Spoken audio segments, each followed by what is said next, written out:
Dear friends, உங்கள் அனைவரும் இன்னொரு வீடியோ சந்திக்கல மகிழ்ச்சி அடைகிறேன். நம்ம இன்றைக்கி சத்தியத்தை தியானிப்போம்.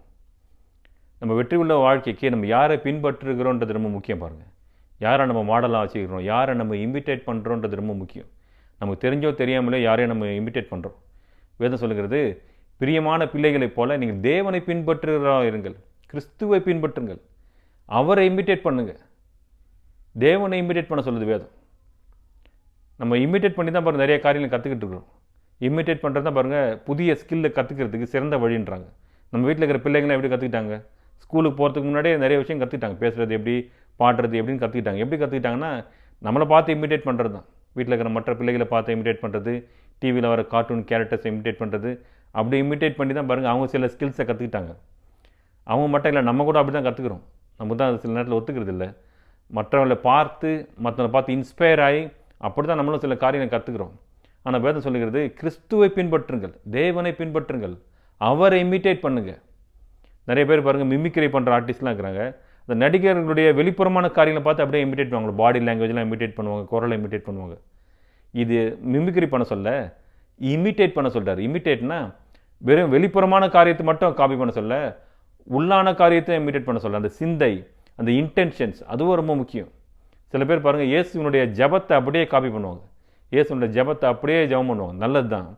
ஆனால் அவர் எதுக்காக அந்த ஜபத்தை பண்ணார், எந்த இன்டென்ஷனில் அந்த ஜபத்தை பண்ணார், அதையும் சேர்த்து தான் பண்ண பாருங்கள். நிறைய ஜபங்கள் இருக்குது பைபிளில். நிறைய ஆவிக்குரிய ஜபங்கள்லாம் இருக்குது. பவுலின் ஆவிக்குரிய ஜபங்கள்லாம் நிறையா இருக்குது. அதெல்லாம் எடுத்து அப்படியே பண்ணுறோம், நல்லது தான். ஆனால் ஏன் அதை பண்ணார், அந்த இன்டென்ஷன்ஸும் ரொம்ப முக்கியம். அதையும் நம்ம இமிட்டேட் பண்ணணும். வெளிப்புறமான காரியத்தை மட்டும் இமிட்டேட் பண்ணக்கூடாது, உள்புறமான காரியத்தையும் இமிட்டேட் பண்ணணும்.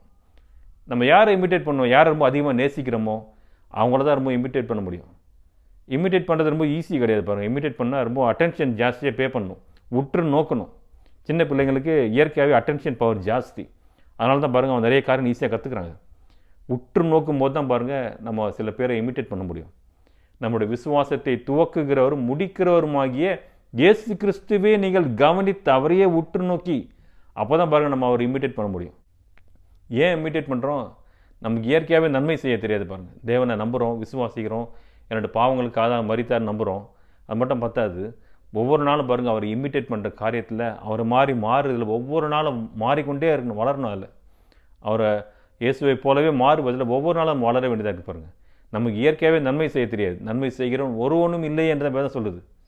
ஆனால் இயேசு கிறிஸ்து பாருங்கள் நன்மை செய்கிறவராய் சுற்றி திரிந்தார். அப்போ நாம் எப்படி அந்த கேரக்டரில் மாறுது, நம்மளோட பிஹேவியர் எப்படி மாற்றுறது? இயேசுவை இமிட்டேட் பண்ணணும். நிறைய பேர் பாருங்கள் பிஹேவியர் மாற்றணும் ரொம்ப ஆசை. இந்த கெட்ட ஹேபிட்ஸ்லேருந்து விடுதலை ஆகணும், இந்த கெட்ட பழக்க வழக்கிலேருந்து நான் விடுதலை ஆகணும் ரொம்ப ஆசைப்படுறாங்க. அதுக்கு வேண்டிய எல்லா முயற்சிகளும் செய்கிறாங்க. ஆனால் அநேக நேரத்தில் தோல்வியை தான் தழுவுறாங்க. ஏன் நம்ம சரியான ஆளை ஃபாலோ பண்ணுறதில்ல. இயேசுவே நோக்கி நம்ம ஓடணும். நம்ம விசுவாசத்தை துவக்குகிறோம் முடிக்கிறோம், அவரையே நம்ம உற்று நோக்கி அவரையே கவனித்து அவர் நடந்த வழிகள் நம்ம நடக்கும்போது பாருங்கள் நாமும் நன்மை செய்கிறவராக இந்த பூமியில் இருப்போம். அவரை நம்ம இமிட்டேட் பண்ணணும். அப்போஸ் நான் இங்கே பவுல் சொல்கிறார் பாருங்கள், என்ன இமிட்டேட் பண்ணுங்கள். எதுக்கு இமிட்டேட் பண்ணுங்கள்? உங்களுக்குள்ளே நிறைய டீச்சர்ஸ் இங்கே இருக்கிறாங்க, நிறைய உபாத்தியர்கள் இருக்கிறாங்க, 16,000 டீச்சர்ஸ் இருக்கிறாங்க. ஆனால் தகப்பன்மார்கள் அநேகர் இல்லை. நான் உங்களுக்காக பல வேதனைப்படுறேன், துன்பப்படுறேன். நிர்வாணத்தில் இருக்கிற தங்க இடம் இல்லை, தண்ணி இல்லை, சாப்பாடு இல்லை, எவ்வளோ கஷ்டப்படுறேன். சொந்த கைகளால் வேலை செய்கிறோம், எவ்வளோ கஷ்டப்படுறேன். ஏன்னா உங்களுக்காக தான். கிறிஸ்துவ நிமித்தம் நான் உங்களை சுவிசேஷத்தினால் பெற்றேன். நான் உங்கள் தகப்பன்மாராக இருக்கிறேன். என்னை போல நீங்கள் ஆகுங்கள்ன்றார். நிறைய பேர் பாருங்கள் பைபிள் ஸ்காலராக ஆயிடணும்னு ஆசை, பெரிய தியோலஜியனாக ஆயிடணும்னு ஆசை. நல்லது தான், கெட்ட ஆசை இல்லை, நல்ல ஆசை தான் அது. ஆனால் அங்கேயே நின்றக்கூடாது பாருங்கள். தகப்பனுடைய இருதயத்தை உடையவர்களாக இருக்கணும்.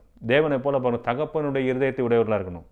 அப்படிப்பட்டவர்களாய் நீங்கள் மாறணும்னு சொல்லி பவுல் சொல்கிறார். என்னை பின்பற்றுங்கள், நான் அப்படி தான் இருக்கிறேன், என்னை நீங்கள் பின்பற்றுவர்களாக இருங்கள். என்னை போல நீங்கள் தகப்பனை போல தகப்பனுடைய இருதயத்தை போல.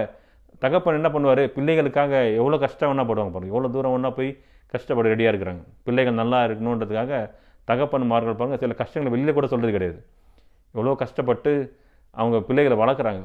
தகப்பன்மார்கள் போல் இருக்கணும். ஆவிக்குரிய சபையில் சபையாக சரீரத்தில் நம்ம பாருங்கள் தகப்பன்மார்களை போல் இருக்கணும். ஒரு டீச்சர் மாதிரி வெறும் தியோலஜி மாதிரி இருந்துட்டால் பத்தாது, தகப்பன்மார்களை போல் இருக்கணும். அவங்க கிறிஸ்துவுக்குள்ளே வளரணும், சத்தியத்தில் நடக்கணும், கிறிஸ்துவை போல் ஒவ்வொரு நாளும் மாறணுன்ற அந்த வாஞ்சையில் பாருங்கள் நம்ம ஒரு தகப்பன்மார்களாய் ஒரு தாயாக மாறணுன்ற வேதம் சொல்லுது. இன்னொரு இடத்துல பவுல் சொல்கிறாரு, நான் எதை செய்தாலும் புசித்தாலும் குடித்தாலும் தேவனை மகிமைக்கென்று செய்கிறேன். நான் என்னுடைய சுய பிரயோஜனத்துக்காக நான் நாடல, அநேக ரட்சிக்க முடியும்படி அநேகருடைய பிரயோஜனத்துக்காக தான் நான் நாடுறேன். யாராவது ரட்சிக்கப்படுவாங்களா, யாராவது தேவனை விசுவாசிப்பாங்களா, அந்த எண்ணத்திலே தான் அவர் இருக்கிறார். நீங்களும் என்னை போல கிறிஸ்துவை பின்பற்றுங்கள்ன்றார். இந்த விஷயத்தில் நீங்கள் என்னை பின்பற்றுங்கன்றார். எதுவுமே உங்களுடைய சித்தத்துக்காக, உங்களுடைய பிரயோஜனத்துக்காக, உங்களுடைய செல்ஃப் மோட்டிவ்ஸ்க்காக, உங்களுடைய பெனிஃபிட்டுக்காக செய்யாமல் எதை செய்தாலும் அநேகருடைய பிரயோஜனத்துக்காக, இது மூலமாக யாராவது கிறிஸ்துவை நம்புவார்களா, இது மூலமாக யாராவது தேவனண்டையில் இழுக்கப்படுவார்களா, அந்த மாதிரியான ஒரு எண்ணத்தில் தான் செய்கிறார் பாருங்க. நீங்களும் என்னை போல ஆகுங்கள், என்னை பின்பற்றுங்கள். பின்பற்றுறது எப்படி பின்பற்றுறது? உற்று கவனிக்கணும். உற்று கவனித்தா தான் பாருங்கள் அவங்கள பின்பற்ற முடியும். சும்மா இது மிமிக்கிறே கிடையாது. சும்மா 2-3 படத்தை பார்த்து 2-3 சீனை பார்த்து அவங்கள மாதிரி பாடி லாங்குவேஜ் காப்பி பண்ணுறது.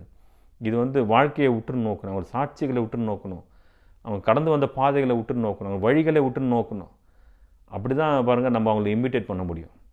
எபிரேயர் 6ஆம் அதிகாரத்தில் சொல்கிறாரு, நீங்கள் அசதியாயிராமல் வாக்குத்தத்தமான ஆசீர்வாதங்களை பொறுமையினாலும் விசுவாசத்தினாலும் சுதந்திரித்து கொண்டவர்களை பின்பற்றுங்கள். தேவனோட வாக்கு தத்தத்தெல்லாம் ஈஸியாக பெற்றுக்கொள்ள முடியாது. சில நேரத்தில் பொறுமையாக காத்திருக்க வேண்டியதாக இருக்குது. அதுக்கு விசுவாசத்தில் வளர வேண்டியதாக இருக்குது. நான் ஜெபம் பண்ண ஒன்றும் நடக்கலை, எவ்வளோ நாளாக விசுவாசிக்கிற ஒன்றும் நடக்கலை, அப்படியே தான் இருக்குது. என்ன கேட்டால் மோசமாக போயின்னு இருக்குது.